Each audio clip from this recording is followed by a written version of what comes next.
So ఇవాళ Eluru municipal కార్పొరేషన్లో RT అమలు తీరు ఏ రకంగా ఉంది, నిబంధనలు ఏ రకంగా పాటిస్తున్నారు, సమాచారం ఏ రకంగా ఇస్తున్నారు అనేది ఇక్కడ తనిఖీ చేయడం జరిగింది. కొన్ని చోట్ల ల్యాప్సెస్ ఉన్నాయి. సిటిజన్ చార్టర్ అవైతే డిస్ప్లే చేశారు. రిజిస్టర్స్ ఇంకా పూర్తిగా అప్డేట్ కాలేదు. కొంత సమాచారం ఇన్ టైంలో ఇవ్వనట్టుగా కమిషన్ భావిస్తుంది. సో వీటన్నిటిని రెక్టిఫై చేసుకోవాలని అప్పిలేట్ అథారిటీకి అదేవిధంగా ఇతర పిఏఓలు కూడా నేను సూచించడం జరిగింది.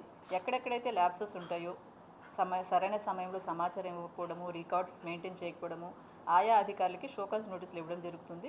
సో దట్ వాళ్ళు వచ్చి వాటన్నిటి కూడా రెక్టిఫై చేసుకుని పబ్లిక్కి సమాచారం ఇన్ టైంలో ఆర్టీ యాక్ట్ ఏదైతే ఆదేశాలు ఇస్తుందో సూచిస్తుందో దానికి అనుగుణంగా ప్రతి ఒక్కళ్ళు పనిచేయాలని కమిషన్ భావిస్తుంది.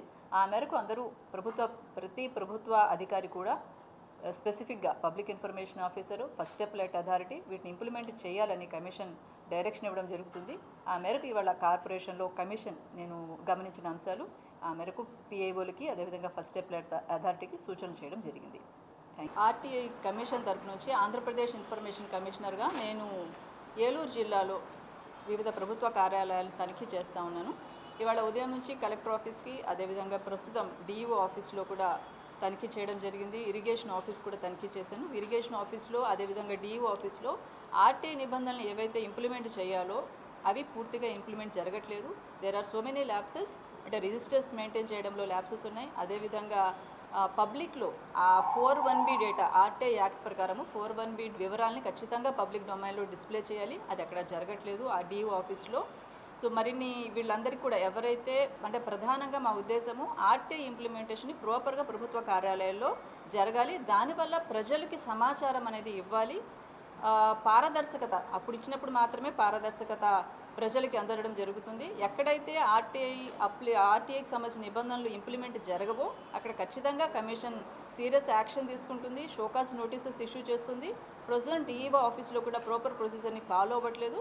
డిఈఓ గారు కూడా అదే చెప్పాను, ప్రాపర్ ప్రొసీజర్ని ఫాలో అవ్వండి అని. రిజిస్టర్స్ మెయింటైన్ చేయట్లేదు.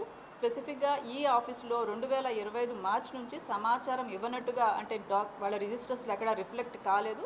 కమిషన్ ప్రజలందరికీ ఇచ్చే లేదంటే ప్రభుత్వ ఆఫీసులకి ఇచ్చే అధికారులకు ఇచ్చే సందేశం ఏంటంటే ఖచ్చితంగా ఆర్టీఐని ఇంప్లిమెంట్ చేయండి. ప్రజలకి సమాచారం పారదర్శకంగా వాలంటరీగా ప్రజలకు అందుబాటులో పెట్టండి. అందుబాటులో పెట్టడం ద్వారా ప్రజలు ఆ సమాచారం కోసం ఆఫీసుల చుట్టూ తిరగాల్సిన అవసరం రాదు. ఇది మ్యాండేటరీ. చట్ట ప్రకారం 30 రోజుల సమాచారం ఇవ్వాలి. అదేవిధంగా ఏవైతే 4(1)B data, citizen chart, public information officer వీళ్ళ వివరాలను ఖచ్చితంగా ఆన్లైన్లోనూ ఆఫ్లైన్లోనూ డిస్ప్లే చేయాలి. ఈ నిబంధనలన్నీ పాటించకపోతే కనుక కమిషన్ ఖచ్చితంగా చర్యలు తీసుకోవడం జరుగుతుంది. వీటిని ఇంప్లిమెంట్ చేయాలనే కమిషన్ ప్రయత్నం. Thank you so much.